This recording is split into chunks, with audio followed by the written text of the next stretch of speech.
The body field is an energetic field filled with patterns of information. All of the organs in our bodies generate their own specific fields. One organ in particular seems to generate significant fields which affect the entire body. The heart is the emperor in the system. The liver and all the organs have other tasks, but the heart is overruling all.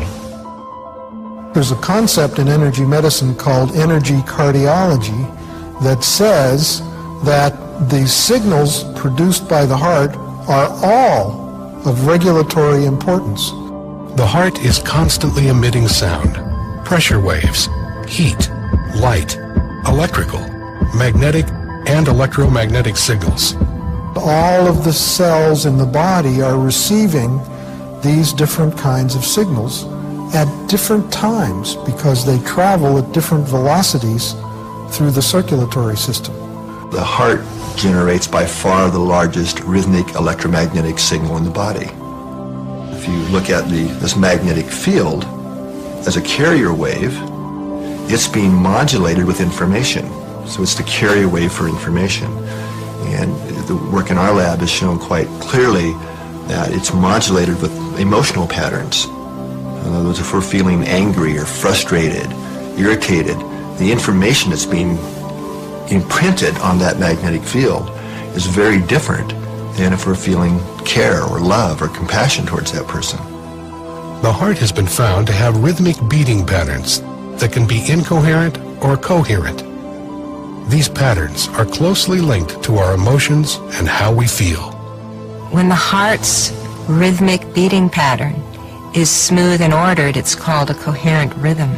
And that coherent rhythm entrains or synchronizes the brain rhythm, the nervous system, the bodily organs and glands all dance in harmony to that heart coherent rhythm. Positive emotions, what we tend to call positive, things like love, appreciation, care, forgiveness, gratitude, all lead to a very different kind of heart pattern than negative things, like if we're feeling anger or irritation, anxiety. Those create what are called incoherent rhythms or disordered patterns. On the other hand, we have the positive feelings when we're just appreciating the sunset and how beautiful it is. Our heart's beating out this what we call coherent rhythm. It's a sine wave-like pattern that the heart is sending to the brain. And we call it heart coherence because in research we find that the heart has to get into this synchronized, coherent, rhythmic pattern of heart rate in order for the rest of the brain and the nervous system and body to entrain and synchronize to that powerful rhythm. So it starts with the heart. When we feel the pulse, what we're feeling is the pressure wave created by the beating heart. It's not actually the flow of blood, it's the pressure wave. So every time the heart beats, that pressure wave goes to the brain and throughout the body. And if we look at the brain level, that pressure wave synchronizes all the neurons. In fact, the brain would be in trouble if it didn't have that synchronizing signal to kind of give us a global synchronizing effect.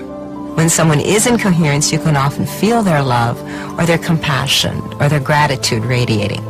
Coherence is the optimal physiological state that underlies learning and performance and facilitating the body's natural regenerative processes. The heart has its own intrinsic nervous system, which can sense, feel, remember, and process information that's independent from the brain. We always think of the information input system as being entirely in the brain. But we're now discovering information that the heart receives information first and then relays it to the brain. Studies have shown that the heart responds faster than the brain to outside stimulation. One of the more recent studies we did in our labs was looking at what we ended up titling the electrophysiology of intuition. There was some previous research that had been done showing that the body would respond in a way that would predict a future event if the future event was emotionally significant and relevant to the person. Participants were attached to sensors to record their brainwave activity, heart activity, and heart-brain interactions. A person would be sitting in a computer, push a button, and then we're recording physiological data, and 6-8 seconds later you would be shown a photograph. Okay, and then and the photograph would be from two opposite ends of the spectrum of emotional arousal. Participants were shown pictures of car accident victims, snakes attacking, and other disturbing images. On the other end of the spectrum, the pictures included flowers or sunsets. The photographs were randomly assigned for display to the participants. What's key here is the computer assigned not only which photograph, but which type of photograph after the data was already recorded. So it was absolutely impossible for the research subject, the experimenter, to have any kind of foreknowledge of what photograph it might be. The computer itself didn't even know. The results were surprising. The body responded even before the picture was displayed. What we found was that not only did the body indeed respond prior to the event, the seeing the picture, in a way that would predict it, but it was the heart that responded first. The heart's response was not only faster, but the signal it sent to the brain varied depending on the emotional content of the picture. Looking at the signals that the heart was sending to the brain, that the heart literally sent a different message to the brain, depending on what the future picture was going to be. Then you saw a brain response. Then you saw the body response, which is where it then became conscious.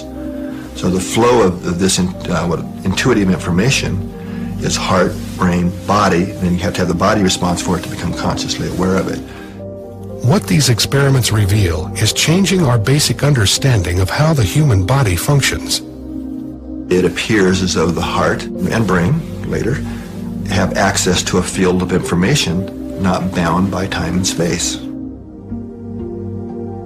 If we're talking kind of quantum holographics or quantum physics, that's old news. We're really starting to have ways now of showing that we really do have an energetic or an electronic system. And that's really primary, that it's really not bound by time and space.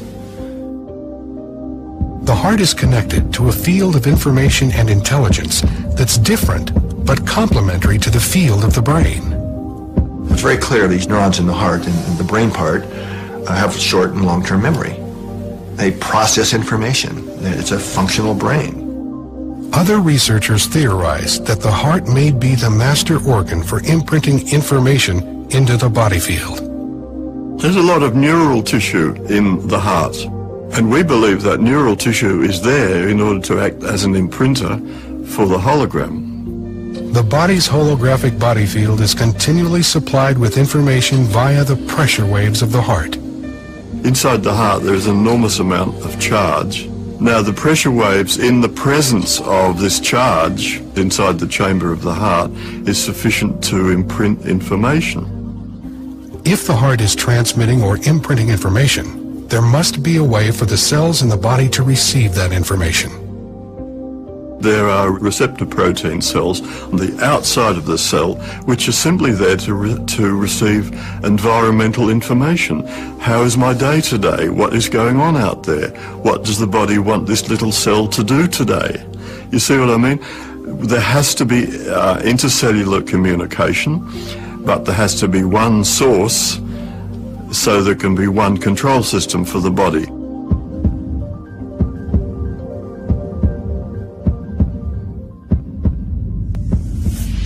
This control system is sending out information to the body via the body field. But what exactly is information? If we think of the body as both a material and an energetic, dynamically exchanging open system, which it is. We need to eat like a ton of food a year, and most of it is passed out.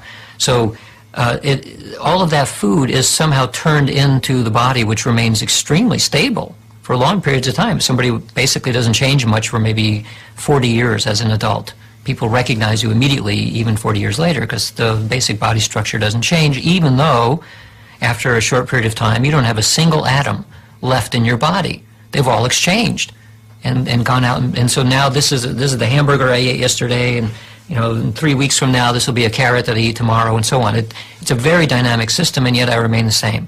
So if it's not the material, and presumably not the energetic part, the dynamic energetic part, then what's left? There must be something like an informational pattern which holds it together.